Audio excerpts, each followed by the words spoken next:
Nauso ang Ilocos Empanada pero walang nagtuturo ng vegan longganisa. Kaya tara, tayo na ang gumawa. Unlike sa usual longganisa na matatamis, ang vegan longganisa ay garlicky at malasa.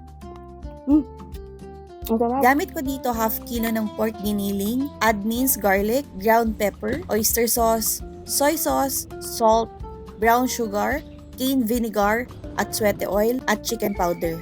Haluin lang ng mabuti until well combined. Ito pa lang amoy vegan longganisa na. Itong sausage stuffer, nabili ko lang sa Shopee for 65 pesos. Ito namang dried hog sausage casing, 125 pesos. Basain lang para mag-hydrate. Nahugasan ko na itong stuffer, ilalagay ko na yung mixture sa Lagay loob. lang natin yung funnel and then close na natin yung lid.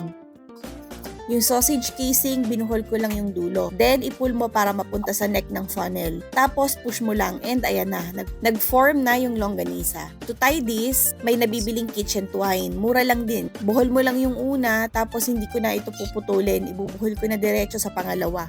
Tuloy-tuloy lang hanggang matapos. Then, sa dulo, ibuhol mo ulit yung casing. Nirest ko lang ito sa ref para manuot yung flavor. And ayan na siya. O diba? Ang ganda. Mukha talaga longganisa ang pagtinda. Okay, so lulutuin na natin to. Sa pagluluto, lagyan muna ng konting tubig.